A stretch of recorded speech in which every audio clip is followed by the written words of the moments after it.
my God, I am still trying to catch my breath from this week's episodes. I literally cannot stop thinking about the absolute chaos unfolding at Garland Memorial. My heart is pounding out of my chest just replaying these scenes in my head. Let's start with the hospital room because my jaw is permanently glued to the floor. Shanice, our girl Shanice, actually extending an olive branch to Leslie. Are you kidding me right now? I had to rewind the scene twice just to make sure I wasn't hallucinating. Leslie, being her usual paranoid defensive self, immediately accused Shanice of just trying to score points with Ted. And honestly, I don't blame Leslie for thinking that. I would have thought the exact same thing. But Shanice was so incredibly sincere, looking her dead in the eye and reminding her that they are both on Eva's side. And then the breakdown. Oh, wow, the breakdown. Leslie completely crumbled, and for the first time in what feels like forever, I actually felt a pang of sympathy for this woman. I know, she's done terrible things, but seeing a mother terrified of losing her child, it broke me. Leslie started sobbing, talking about those memories of Eva when she was just a little girl. She recalled catching Eva reading After Lights Out, which, let's be real, is the most innocent, wholesome rebellion ever. And then she talked about taking Eva to thrift stores, watching this little girl try so hard to color coordinate her sweaters. I was bawling. I was literally sitting on my couch, yelling at the TV, "Don't make me cry for Leslie Thomas." But it was so raw. Eva was always this bright, happy girl in Leslie's memories, and the contrast between that memory and Eva lying there unconscious, hooked up to a ventilator, is just pure psychological torture. But the hits just kept coming. Ted walks in with the test results, and the air in the room just evaporated. Martin and Smitty are not matches. They cannot donate their livers to Eva. I felt my stomach drop to my knees. You could physically see the hope drain out of Leslie's eyes. She is completely spiraling, and honestly, who wouldn't be? Her daughter's life is slipping through her fingers, and every single door is slamming shut in her face. Ted is trying to be the rock, but you can tell he is absolutely terrified too. They are running out of time, and the desperation is suffocating.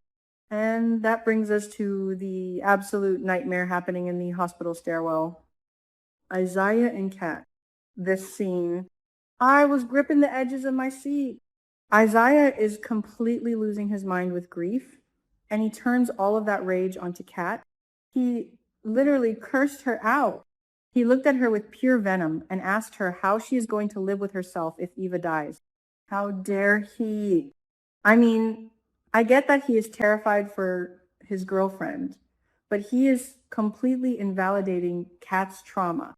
Let me just go on a rant here for a second because I am so fiercely protective of Kat right now. Everyone is acting like Kat is some evil villain for hesitating, but let's look at the facts. Eva has been nothing but a nightmare to Kat. Eva slept with Kat's boyfriend. Eva was involved in 2 murder attempts. And now suddenly, Kat is supposed to just hop on an operating table, get sliced open, and give a piece of her literal organ to her worst enemy? Are we living in the Twilight Zone? I felt like screaming at Isaiah, "Back off! You have no right to demand her body parts." Kat's reaction was so incredibly valid. She is already traumatized. She literally sat in that dark stairwell during the tornado, holding a bleeding, unconscious Eva, thinking she was watching her die. Her heart is shattered, and she is in survival mode. And then Ted finds her. Oh, Ted. I love Ted, but what he did here made me so angry. He comes in with the emotional manipulation, calling her his soul, and a living miracle, bringing up memories of them playing Monopoly. It was a beautiful speech, but it was a trap. Ted is begging her to get tested. He is literally begging his daughter to save the other daughter. And Kat just breaks. She screams what we have all been thinking, that no one cares about her feelings. She feels like she is just a spare part, a literal walking donor farm for Eva. Imagine the psychological horror of that. Your own father looking at you not as his daughter who needs comfort after a massive natural disaster, but as a biological resource to save someone else. Kat asking him, "Will you forgive me if I say no?" absolutely shattered my soul. And when he begged her again, she just ran away. Good for her. Run, cat, run. You do not owe them your body. While all this literal life or death trauma is happening at the hospital, let's talk about the bizarre alternate reality happening over at Nicole's house. Nicole is completely oblivious to the Eva situation. She is wrapped up in this cozy, safe little bubble with Kial. I mean, the contrast is jarring. Nicole is trauma dumping about the tornado, crying about the sheer terror of hearing the wind, thinking about her family being crushed by trees. It was a really powerful, vulnerable moment for her. She even admitted that she and Ted would have been so grateful to survive together if things were different, but now he has Shanice. Kial was being the ultimate gentleman, telling her, I got you, and holding her in bed. It was sweet, but I was sitting there pulling my hair out because I know what is coming. Nicole doesn't know about Eva. She doesn't know about the liver failure, the donor crisis, or the fact that her ex-husband is currently terrorizing their daughter Kat into giving up an organ. And this is where my predictions for Friday's episode, June 19, come in, because the spoilers say Carlton gives Nicole an urgent tip. It has to be about Eva. Carlton is going to check on Nicole after the storm, realize she has no idea what is going on, and drop the bomb about Eva's massive internal injuries. I can already see it. Nicole is going to absolutely lose her mind. She is going to march right down to Garland Memorial and confront Ted. The screaming match is going to be legendary. How could you not tell me?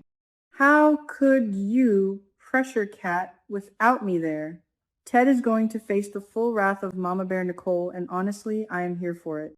He deserves it for keeping her in the dark. Now, let's pivot to another emotional wreck of a storyline, Ashley and January. Ashley finally makes it home, and Jan is waiting there like the perfect mother she is, ready with hugs and ice cream. Jan is trying so hard to get Ashley to rest and process the tornado, but Ashley's mind is completely consumed by Derek. My heart aches for her. She said she could still hear Derek's voice in her head all night. The survivor's guilt, the grief, it's just drowning her. And then, of course, Grayson texts her. I literally rolled my eyes so hard, I saw my brain. Grayson, the man who lied to her, the man whose actions directly led to Derek running into that warehouse and getting killed. And what does Jan do? Jan, who usually has such good instincts, urges Ashley to text him back. Oh, he's worried about you. Just text him. No, Jan. Let him sweat. But Ashley, being the sweet, exhausted soul she is, reluctantly texts him back that she's fine. This makes me so nervous for the upcoming episodes. Is Jim's pushing going to make Ashley open her heart back up to Grayson? Is she going to give this walking red flag another chance just because she is vulnerable and grieving? I swear, if Grayson manipulates his way back into her life using the trauma of this tornado, I am going to riot. Ashley deserves so much better than a guy who is working for the plasma ring, even if he was blackmailed into it. Okay, take a deep breath, because we need to talk about the absolute ticking time bomb that is Danny, Bill, and Andre. The Friday spoilers tease that Bill and Andre are going to lock horns, and I am 1000% convinced this is about Danny. But how does it happen? Think about it. Andre is currently stuck at home with a severely injured leg. He can barely walk. So that means Bill Hamilton, with the absolute audacity of a cartoon villain, must show up at Danny and Andre's house. I can picture it perfectly. Bill, riding high on the adrenaline of surviving the tornado and that scandalous, steamy elevator hookup with Danny, decides he needs to see her. He probably shows up under the guise of checking on them after the storm. Andre, being the fiercely protective husband he is, immediately senses the weird energy. Bill probably makes some snide, passive-aggressive comment poking at Andre's insecurities, and they just explode at each other. And where is Danny during this? Danny is probably having a full-blown panic attack in the kitchen. She is already drowning in guilt over sleeping with Bill in that elevator. She knows that if Bill keeps running his mouth, he is going to slip up and reveal their dirty little secret. I bet Danny steps in, absolutely furious, and kicks Bill out of the house before he can ruin her marriage. Get out, Bill. Just leave us alone. But Danny knows Bill. She knows he isn't just going to let this go. So what does she do? My prediction for the next few episodes is that Danny is going to track Bill down at his law office. She's going to march in there, slam the door, and warn him to keep his mouth shut. What happened in that elevator was a mistake, a trauma response, and you will never speak of it again. But this is beyond the gates, people. No secret stays buried. Someone is going to overhear this office confrontation. It is the perfect setup for a massive reveal. But WHO is the eavesdropper? Is it Caroline? Oh God. If Caroline hears it, she will absolutely use it for her own gain. She might even try to blackmail Bill for a payout. But what about Tomas? Tomas is already suspicious of Haley's weird phone calls. If he overhears Bill and Danny talking about an affair, he might use it as leverage to secure his junior partner position permanently. He'll look Bill in the eye and say, "Your secret is safe with me, partner."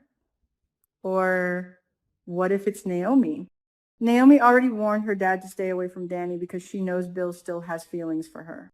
If Naomi hears them, it will destroy her. But honestly, the person I am praying does not hear it is Haley. Please, soap opera gods, do not let Haley be the one listening at the door. Haley is already secretly poisoning Bill. If she finds out he cheated on her with his ex-wife, she won't just poison him slowly. She will speed up the dosage and kill him by Tuesday. The stakes have literally never been higher. We have Eva dying in a hospital bed, Kat running for her life from her own father's demands, Nicole about to unleash hell on Ted, Ashley teetering on the edge of a toxic relapse with Grayson, and Danny's marriage hanging by a single fraying thread while Bill plays with fire. I am so stressed out. I need a nap, but I also need it to be Monday right now so I can see what happens next. Let me know in the comments who you think is going to overhear Danny and Bill, and do you think Kat should be forced to give up her liver? I want to hear all your theories. Until next time, stay safe and keep watching the drama unfold.